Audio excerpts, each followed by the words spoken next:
मसाजोगचे सरपंच संतोष देशमुख हत्या प्रकरणात दिवसेंदिवस नवे खुलासे होताना दिसत आहेत। विष्णू चाटेला न्यायालयानं 18 जानेवारीपर्यंत जी आहे ती न्यायालयीन कोठडी सुनावलेली आहे। न्यायालयीन कोठडी सुनावल्याच्या नंतर जे आहे तपासामध्ये काय बदल होऊ शकतात, विष्णू चाटेला जामीन मिळू शकतो का, याविषयी चर्चा करण्यासाठी आपल्यासोबत ज्येष्ठ विधिज्ञ मिलिंद पवार सर आहेत। सर, तुमचं टॉप न्यूज मराठीमध्ये खूप स्वागत। नमस्कार सर, आपण पाहिलं तर संतोष देशमुख हत्येचा प्रकरण जे आहे ते CID कडे आहे, तपास अगदी जोरात सुरू आहे। परंतु या प्रकरणामधला जो आरोपी आहे विष्णू चाटे, त्याला न्यायालयीन कोठडी सुनावण्यात आलेली आहे। न्यायालयीन कोठडी सुनावण्यात आल्याच्या नंतर तपासामध्ये नेमके काय बदल होऊ शकतात? आता याच्यामध्ये प्रोसिजर अशी आहे की ज्या वेळेला त्या चाटेला अटक केली, मुळात जर त्याचा तपास किती डीपमध्ये होता, तपास किती डीपमध्ये करायचा आहे, हा पूर्ण अधिकार पोलिसांचा आहे। पोलिसांना जर त्यात गांभीर्य काही वाटलं असतं तर पोलिसांनी 14 दिवसाची 7 दिवसाची PC मागितली असती, पण मागितली केवळ 2च दिवस। 2 दिवसात काय तपास केला, तपासात काय प्रोग्रेस झाला, हा रिपोर्ट त्यांनी न्यायालयासमोर ठेवला असेल। आता 2 दिवसानंतर न्यायालयीन कोठडी कोर्टाने सुनावली की 2 दिवसाची PC दिलेली सफिशियंट आहे, आरोपीकडे तपास झालाय का पोलिसांनी न्यायालयीन कोठडीची मागणी केली होती, हे आपल्याला काही इथं कळत नाही।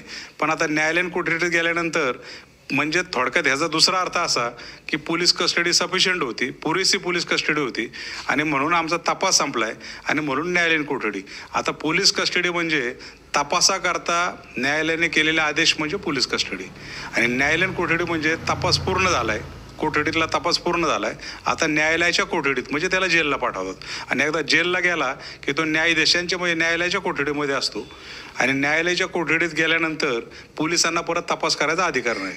पण जर पोलिसांना असं वाटलं की काही तपास आपला अपुरा आहे, अजून ह्याच्यामध्ये निष्पन्न होतंय किंवा बाकीचे आरोपी नंतर सापडलेत आणि ह्या पकडलेल्या न्यायालयीन कोठडीतल्या आरोपीची लिंक कुठेतरी जुळते, तर न्यायालयाला परत ते रिक्वेस्ट करून परत पोलीस कस्टडी न्यायालयापुढे ते अर्ज करू शकतात। सर, विष्णू चाटे तपासामध्ये सहकार्य करत नाही असं जे आहे ते पोलीस तपासामध्ये पुढे आलेलं होतं, पोलीस सांगत होते, तरी सुद्धा त्याला जी आहे ती न्यायालयीन कोठडी सुनावण्यात आलेली आहे। जर आपण पाहिलं तर विष्णू चाटेने मोबाईल नाशिकमध्ये फेकून दिला, पण कुठं फेकला मला आठवत नाही असं म्हणतोय। आता खरं म्हणजे कसं आहे की पोलीस कस्टडी एकदा झाल्यानंतर आरोपी हा पोलिसांच्या कोठडीमध्ये असतो। संबंधित तपासी अंमलदार जो असतो त्या तपासी अंमलदाराच्या कोठडीमध्ये त्यांच्या निगराणीखाली असतो, आणि म्हणून न्यायालयासमोर रिपोर्ट काय होतो की आरोपीने सहकार्य केलंच नाही। आता सहकार्य केलं की नाही आपल्याला माहिती का, न्यायाधीश तिथं असतात का बघायला, की कुठले वकील असतात का? पण पोलीस आपलं सांगतात न्यायालयाने आम्हाला त्याने सहकार्य केलं नाही। पण जनरली आमचा नेहमीचा अनुभव काय, ज्या वेळेला आरोपी सहकार्य करत नाही तेवढ्याच ग्राउंडवर पोलीस ताबडतोब PC मागतात की साहेब आपण 2 दिवसाची PC दिली पण याने आम्हाला कुठलंही सहकार्य केलेलं नाही, आणि म्हणून आम्हाला परत पोलीस कस्टडी वाढून मिळावी असा अर्ज येतो। पण यामध्ये जर आरोपींनी सहकार्य केलं नसेल आणि जर न्यायालयीन कोठडी झाले असेल तर कुठेतरी मग तपास यंत्रणेवर कुठेतरी एक वकील म्हणून संशय व्यक्त आम्ही करू शकतो। सर, आता तपास कशा पद्धतीने होऊ शकतो? न्यायालयीन कोठडीत ठेवल्याच्या नंतर तपास कशा पद्धतीने होऊ शकतो आता? कारण आता त्याला परत जी आहे पोलीस कस्टडी ज्यावेळी गरज असेल तेव्हाच मिळू शकते असं तुम्ही म्हणताय। आता हा म्हणजे स्पेसिफिक हा गुन्हा जर आपण पाहिला तर ह्या गुन्ह्याची व्याप्ती फार मोठी आहे, त्यामध्ये अनेक आरोपी काही सरेंडर झाले, काही पकडले जात आहेत। त्यामुळे ह्या विष्णू चाटेला 2 दिवसाची PC झाली आणि त्याला जेलला पाठवलं, इथपर्यंत ठीक आहे। आता ॲट प्रेझेंट तो कुठं आहे, न्यायालयीन कोठडीमध्ये, पण तपास थांबलाय का नाही। पोलिसांना जर आवश्यकता वाटली की बाकीचे जे आरोपी पकडलेत आणि त्यांना जनरली पोलिसांचं ग्राउंड काय असतं की हा न्यायालयीन कोठडीतला आरोपी, आणि समजा आपण असं उदाहरण घेऊ की वाल्मिक कराड, ह्या गुन्ह्यामध्ये जर त्याला वर्ग केला, शेवटी हा आरोपी कुठे गेला आहे, न्यायालयीन कोठडीमध्ये जेलला आहे, आणि कराड कुठे आहे, पोलिसांच्या कोठडीत, आणि म्हणून पोलीस अर्ज करतात की तो न्यायालयीन कोठडीतला आरोपी आणि आता आज सरेंडर झालेला किंवा पकडलेला किंवा वर्ग करून घेतलेला आरोपी कराड, ह्या दोघांना समोरासमोर बसून आम्हाला रुजवात करायची। समजा एक 8-10 आरोपी असतील, न्यायालयीन कोठडीतले हे सगळे आरोपी आणि न्यायालयीन कोठडीतला आरोपी, ह्या सगळ्यांना समोरासमोर बसून रुजवत घालायची आणि समोर आम्हाला तपास करायचा आहे। आणि पोलिसांची नजर तेवढी शार्प असते, कोण खरं बोलतंय कोण खोटं बोलतंय, कारण जरी चाटेकडे तपास करत असतील तर पोलिसांचा ऑलरेडी 50% तपास झालेला असतो, हा किती खरं बोलतोय। तो जर खोटं बोललेला कळलं की त्या अँगलने पोलिसांचा तपास सुरू होतो। आता आपल्या माहितीप्रमाणे कुठेतरी नाशिकला मोबाईल फेकून दिला, तो सापडत नाही, असं कुठलं तरी ग्राउंड पोलिसांनी घेतलंय। आता ॲक्च्युअली तो खरंच चाटे तसं बोललाय का आपल्याला माहिती आहे का, पण पोलिसांनी ग्राउंड आणलं।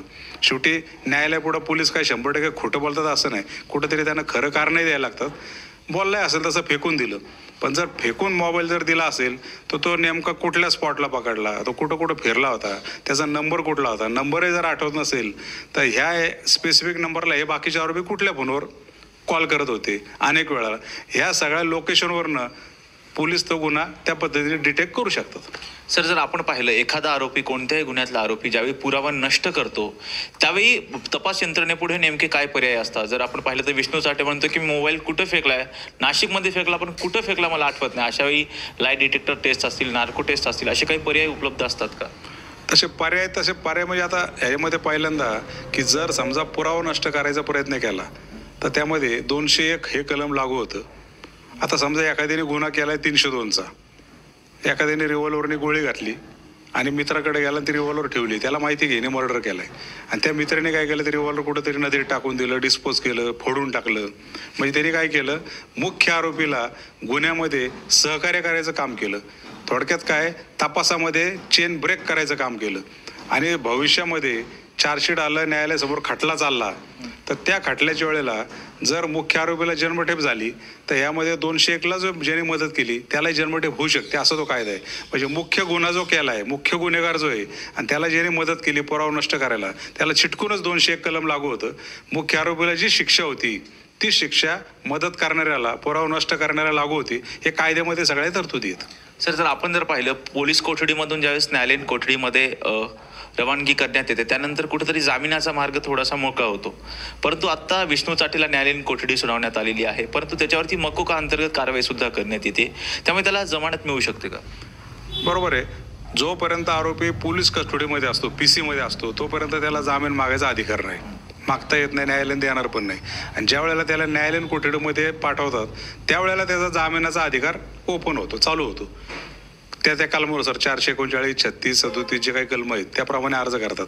आणि जामिनाच्या अर्जामध्ये हेच असतं की 2 दिवस, 10 दिवस, 12 दिवस पोलीस कस्टडी झाली, मी पोलिसांना सहकार्य केले, मी परमनंट राहणार आहे, माझ्यावर कुठल्याही प्रकारचे पूर्वीचे गुन्हे नाहीत आणि म्हणून मला जामीन मिळावा.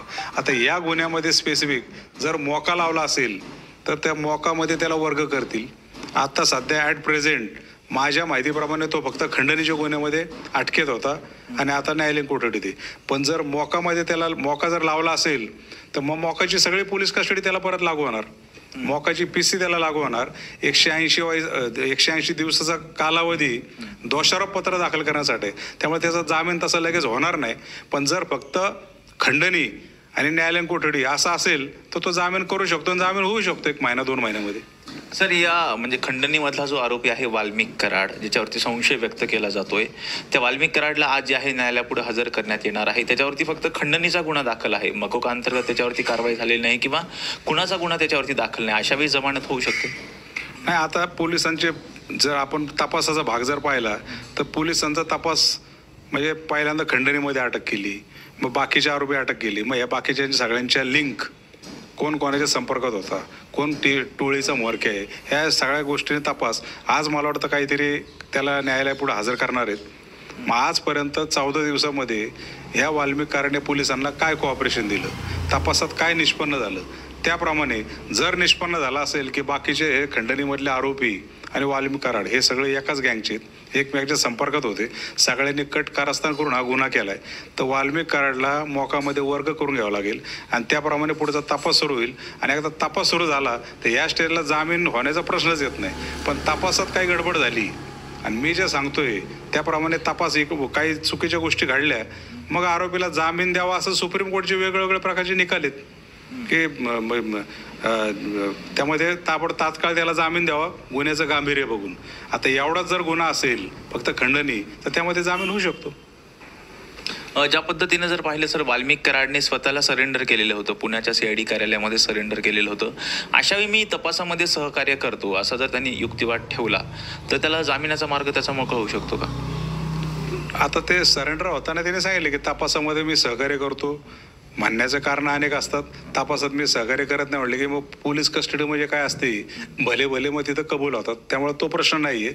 आणि एकदा आरोपी म्हणून सरेंडर झाल्यानंतर त्या संबंधित आरोपीची ती ड्युटीच आहे की पोलिसांना सहकार्य करणं. आणि पोलिसांना सहकार्य फार चांगलं केलं आणि म्हणून ताबडतोब जामीन होता असं काही नाही. शेवटी पोलिसांना सहकार्य जरी केलं आणि गुन्ह्यातलं गांभीर्य बघून त्या प्रकारचे जर पुरावे एव्हिडन्स त्या आरोपीच्या विरोधात आले तर जामीन तात्काळ होणं शक्यच नाही. सर, आपण जर पाहिलं संतोष देशमुख यांचे जे बंधू आहेत धनंजय देशमुख, त्यांनी काल पाण्याच्या टाकीवर चढून आंदोलन केलेलं होतं. तपास कुठपर्यंत आला हे आमच्या कुटुंबियांना सांगितलं जात नाही, महाराष्ट्राला सांगितलं जात नाही. तपास अधिकारी प्रेस कॉन्फरन्स घेत नाहीत, काहीच तपास कुठपर्यंत आलाय काहीच सांगत नाहीत. असं जे आहे त्यांनी संशय जो आहे तो व्यक्त केलेला होता. नेमका हा त्यांना तपास का सांगितला जात नाही असं वाटतं?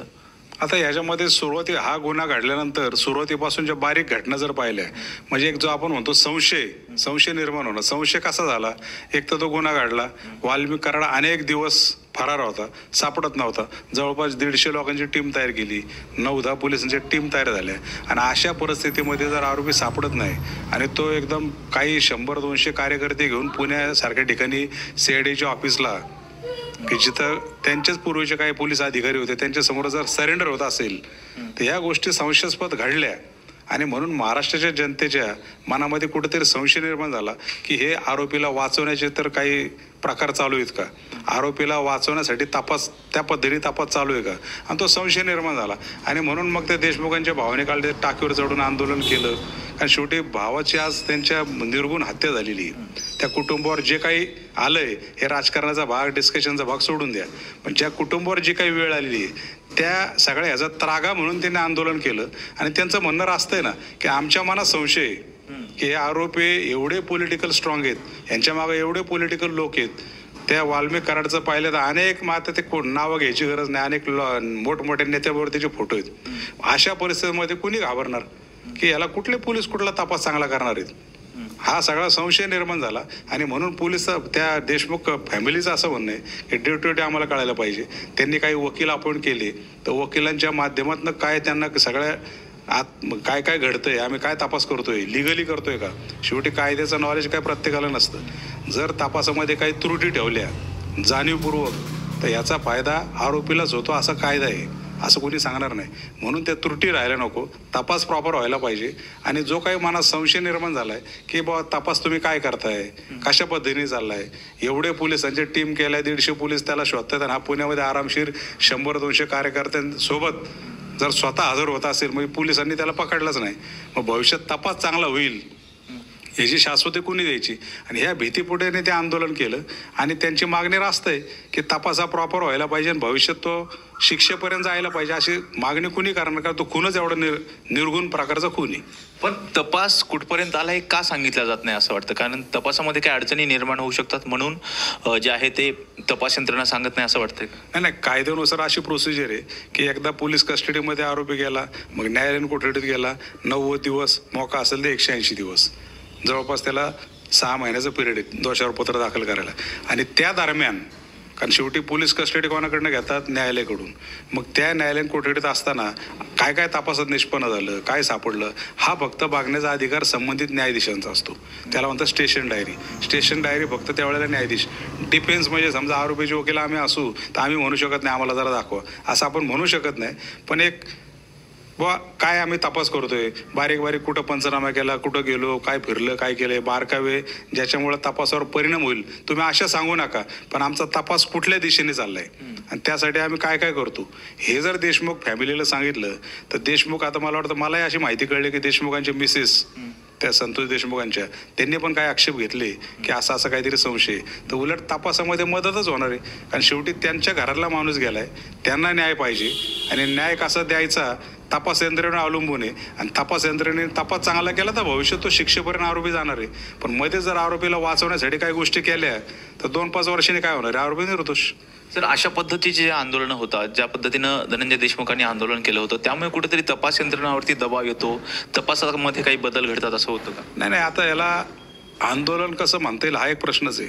कारण त्याच्या घरातला सख्खा भाऊ त्याचा गेलाय म्हणजे रेग्युलर कुठेतरी अपघात झालाय आणि रेग्युलर आपण जे खुनाच्या बातम्या वाचतो तसा तो प्रकार नाही. अतिशय निर्गुणपणे, म्हणजे त्याला आपण म्हणतो ना रेअरेस्ट ऑफ रेअर केस, म्हणजे चटके देणं, शॉक देणं, अशा गोष्टीतून तो जर खून झाला असेल तर त्या फॅमिलीवर जी काही आता वेळ आलेली त्याचा तो त्रागा फक्त व्यक्त करतो की ते सैरभैर झालेत. एक तर आरोपी सापडत नव्हता, स्वतःहून हजर झाला नंतर अशा बातम्या आल्या की त्याला सगळी ट्रीटमेंट व्यवस्थित मिळते.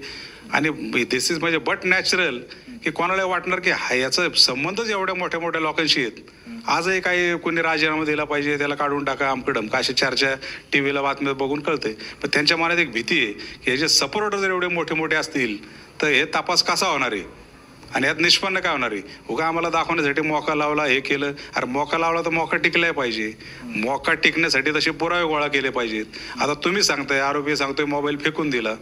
आता ते फेकून द्यायची आयडिया कोणी दिली आणि फेकून दिलं म्हणजे सगळं संपलं का. मग त्याला त्या पद्धतीचे कलम लागले पाहिजेत, टावर लोकेशन शोधले पाहिजेत. तो मोबाईलवरनं कुठं कुठं फोन गेले, मोबाईलच्या कंपन्या आहेत त्यांच्याकडे पत्र्यावर करून हा मोबाईल कुठला वापरत होता, ह्याच्या हातामध्ये कुठला होता, त्याचं लोकेशन कुठं सापडतंय, अशा अनेक गोष्टीने बारकाईने तपास झाला तर हे कुठेतरी शिक्षेपर्यंत जाईल. आणि शेवटी देशमुख कुटुंबांचं काय म्हणणं आहे की आमच्या भावाला मारले, माझ्या पतीला मारले, त्याला जन्मठेप फाशीपर्यंत व्हायला पाहिजे आणि म्हणून तपास चांगला व्हावा त्याचा तो त्रागा व्यक्त करतोय. त्यामुळे त्याला आंदोलन म्हणता येईल की नाही एक मला प्रश्न पडतो. सर खूप खूप धन्यवाद, तुम्ही टॉप न्यूज मराठीशी संवाद साधला. धन्यवाद. आपण पाहतोय की विष्णू चाटेला 18 जानेवारीपर्यंत जी आहे ती न्यायालयीन कोठडी सुनावण्यात आलेली आहे, परंतु त्याच्यावरती मकोका अंतर्गत कारवाई झाल्यामुळे त्याला जामीन मिळणं कठीण असल्याचं ॲडव्होकेट मिलिंद पवार यांनी सांगितलेलं आहे. व्हिडिओ जर्नलिस्ट निलेश लोहारसह Rajratna Jondhale, top news Marathi, Pune. Tours and travels Vishwas